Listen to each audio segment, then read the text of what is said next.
There's a lot of things in Singapore that are very interesting. Like, for instance, what I did in Singapore actually is I did like the housing track kind of thing. Some of those things, well, some black people went in there and they painted them all weird colors and they were like trying to do their own little black or brown, Mr. Brown, basically. Like I said, there's a reason why he's brown, um, or became Mr. Brown. And I guess he wanted brown people anyway. Um, anyway, in Singapore was some house. I started the first housing tract.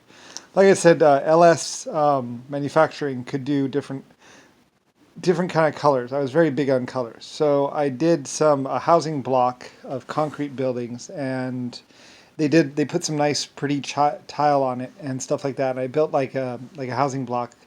I think there might have actually been like four housing blocks I paid for. One made of brick, one made of stucco, and one made of stone or something like that. But in Singapore, there used to be. What I did was I paid for like four blocks to be built, and basically had them built, and they were like different kinds of things. They're still there, or at least one of those them is there. Basically, Mr. Brown moved in. Harlem and Wolf, pretty much. He was pulling the black resources all to basically try and take over everything one step at a time, and pretty much ended up in a war and death as he was trying to pretty much subvert or torture basically all the white people and all the Chinese and everyone else. And then he tried to cover it up. But basically, in Singapore, there was these four blocks. One made of block, one made of stone, one made of stucco, and one of different colors. And it was Singapore, and it's been there for like probably 400 years or 300 years. And basically, I was selling them all off, and they were some of the first houses I actually built, and I actually paid for them myself. And they're actually really historic and really old. And I actually built them and had them like a test city. Like it was like city of the future, or like pick your house or whatever. And it actually had more to do with the fact that I was going to be building all these buildings for my workers, and wanted my workers to pick out the buildings and all that.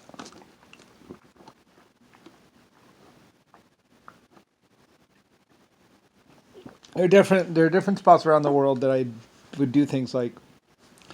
It has to do with the unsinkable Molly May house. That was like a drafting house, and I was like, well, you can choose one of these houses or one of these buildings that we can build for you. And that was LS, basically me, pretty much my slate. And I also had to do with the slate buildings. You would go to LS Slate, and you would say, I want a building. And LS Slate would be like, okay, well, we'll see. What do we got? What kind of building do you want? Do you want a watermill? Do you want a sawmill? Do you want just a house for you and the kids? Do you want a smokehouse? Do you want?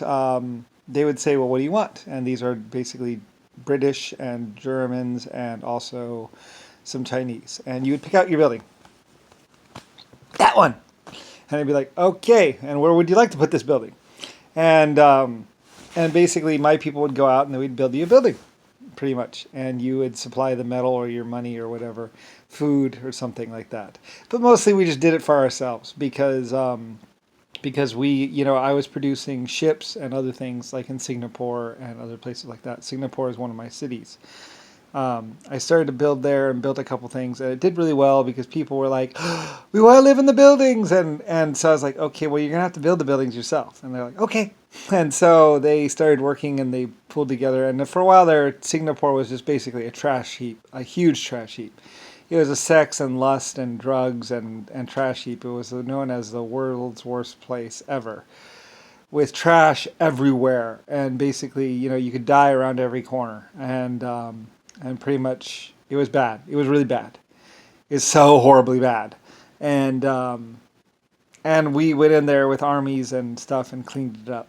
And I'm not exactly sure. It's America. America, like America rode under. Well, it was actually just Germany actually started doing it. Germany built everything, and then it went to hell, or it got all bad and stuff like that after Germany did it. And then because Mr. Brown took over, and or he was somewhere in there. The black president came to power basically, and pretty much everything went as the black basically lied like crazy and basically destroyed everything.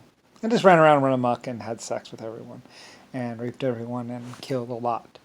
The black leader had no intention of actually being anything particularly special other than bad. So anyway, huge amounts of war, and this is where John McCain and Richard Nixon, everyone supposedly shining like glory, but they actually weren't. They were actually part of it, and and actually it was actually Germany and Britain and China that were actually like just like defending and doing everything, and then banding together to rebuild. With me. So anyway, and it's just because I was so right. Anyway, and then I'm just like, whatever. So many people have died, and there's so many lies running around, and so much crap that it's just like, wow. Richard Nixon lying like crazy, uh, black people were lying like crazy. I mean, nothing about what the black people ever said was ever true or real. Nothing Nixon did was ever good or real. It was all just sex and bad and drugs and killing and basically shoot whoever you want, put a gun to her head, and basically rape the fuck out of her. While the rest of the world's having this idea that everything's copacetic and good, basically pretty much a bunch of people just running around going to women and basically and men and basically shooting them.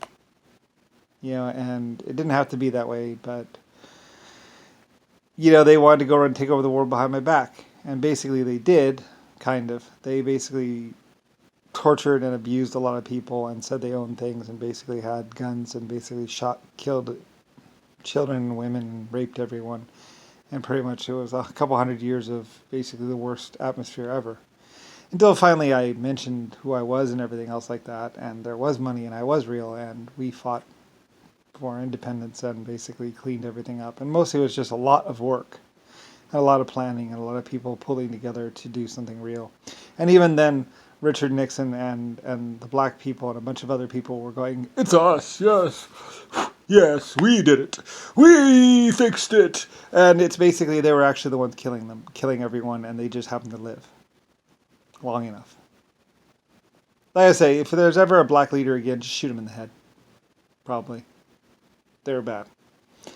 They've always been bad. Maybe Obama wasn't so bad, but the rest of them, they were really bad. And they had no regard for anyone or cared about anything. Other than raping, drugs, and pretty much sex. And eventually drugs took them down, I believe. Maybe, in fact, when they became too lethargic and just too gone to actually defend themselves. Possibly. Anyway, you can thank China and Europe and mostly the middle or lower class for actually fixing what is the world.